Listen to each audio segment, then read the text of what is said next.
Bom dia, aqui é a professora Thalissa e hoje nós vamos falar sobre o sistema urinário. Vamos continuar falando, né? A gente já trabalhou na última aula, que foi a aula online, então a gente vai dar continuidade a esse assunto. O sistema urinário, também chamado de sistema excretor, ele tem como principal função eliminar as excretas. Excretas são os resíduos produzidos ali pelo nosso corpo, em especial resíduos nitrogenados, tais como a ureia e o ácido úrico. Os rins são os principais órgãos filtradores. Eles filtram o sangue e retiram as excretas.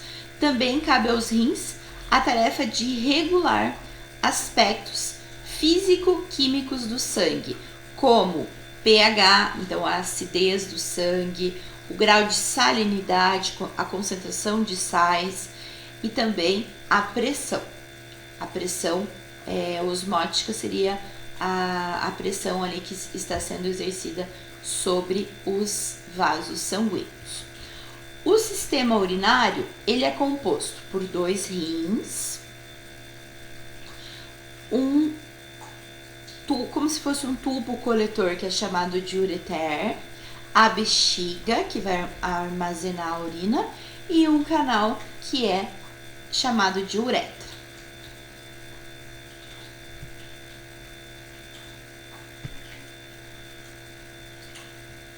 Falando um pouquinho mais sobre os rins, são os nossos órgãos filtradores, né? A gente tem 2, como já falei.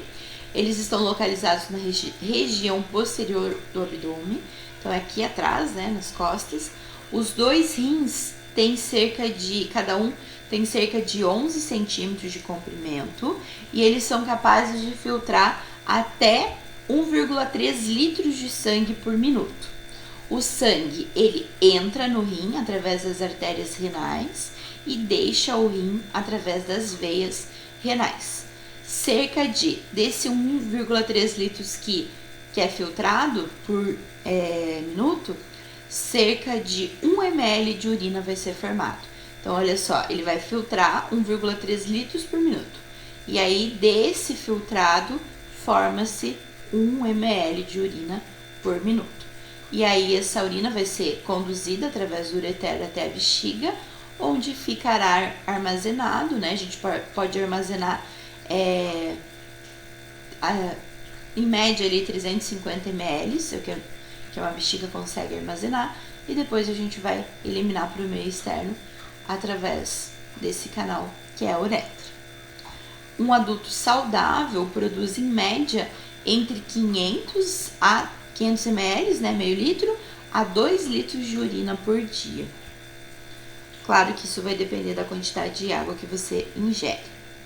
Aqui nós temos o processo de filtração.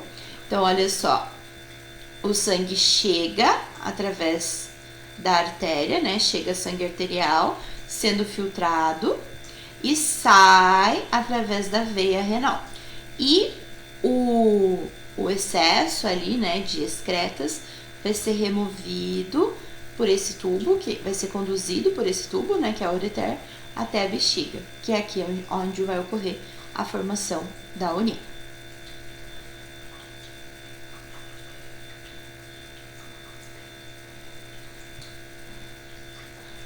Falando um pouquinho sobre as camadas do rim. O rim, ele é revestido, vamos abrir o rim aqui. O rim, ele é revestido por uma cápsula fina, ela é bastante resistente e fibrosa. Na parte interna nós temos o córtex e a medula. Nessas regiões o sangue será filtrado por unidades estruturais chamadas de néfrons. Vamos clicar aqui e ver a fisiologia do néfron. A estrutura dos néfrons. Cada rim apresenta cerca de 1 milhão de néfrons e o néfron é a unidade funcional que purifica o sangue.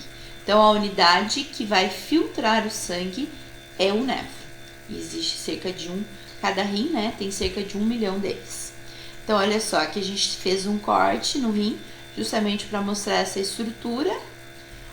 Então aqui a gente tem o córtex e a medula, córtex parte mais externa e a medula parte interna. E aqui nós temos as regiões do néfron. A número 1, que é chamada cápsula de Bowman. Número 2, que é o tubo proximal.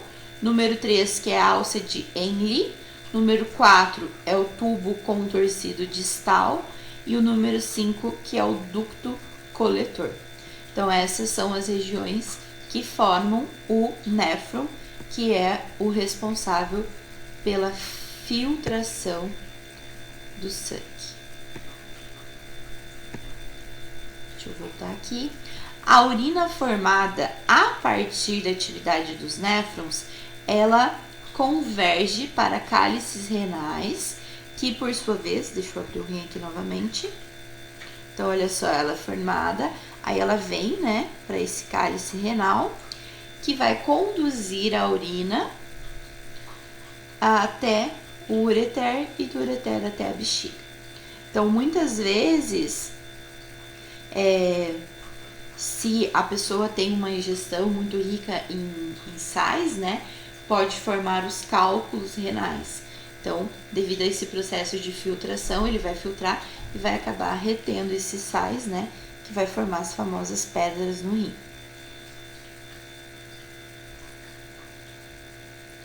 A composição da urina. A composição ela depende dos hábitos alimentares e do estado de saúde do indivíduo. Ao lado nós temos uma amostragem padrão, né, de um indivíduo saudável. 95% de água e 5% será os compostos nitrogenados, como ureia e ácido úrico, sais minerais como fosfato, potássio, magnésio, amônia, que é outro composto nitrogenado, sódio, que é o sal, creatinina. Quando o paciente tem algum problema renal, eles medem, né, os médicos medem essa taxa de creatinina, que tem que estar baixa no sangue. Se tiver alta, significa que o rim não está filtrando direito. Existe a proteinúria, que é a perda excessiva de proteínas, principalmente albumina pela urina, devido a um problema de funcionamento dos néfrons. Se o néfron não estiver filtrando direito, né, ele pode acabar eliminando aí muito dessa proteína pela urina. E existe a glicosúria, que é a perda excessiva de glicose pela urina, também devido a distúrbios no processo de reabsorção que ocorre nos tubos dos néfrons. Então, pode haver a perda, né, de proteína e também a perda de açúcar na urina. Mas não é comum, né, encontrar essas substâncias em grandes quantidades na urina. Se encontrar, é porque tem algum distúrbio. E aqui nós temos mostrando sobre a hemodiálise. Em pessoas acometidas de insuficiência renal, que seria a falência total ou parcial dos rins, às vezes uma parte do rim funciona, a outra não, ou um rim funciona e o outro não, então a pessoa precisa fazer hemodiálise. Nesse procedimento, o sangue da artéria do braço, ele vai ser succionado, então ele é sugado ali por uma bomba até o dialisador, que é uma espécie de filtro. Então o dialisador vai fazer essa função do rim, né? Que seria filtrar o sangue e aí devolvê-lo ao paciente. Em média, dura cerca de 4 horas o processo para filtrar o sangue do corpo todo. E o paciente tem que fazer isso 3 vezes por semana. É bom saber que a hemodiálise não cura definitivamente a insuficiência renal. Muitas vezes se faz necessário um transplante. Chega uma hora que nem com a hemodiálise o paciente pode chegar uma hora, né? Que nem com a hemodiálise ele consegue ter um bom funcionamento e aí precisa urgente de um transplante.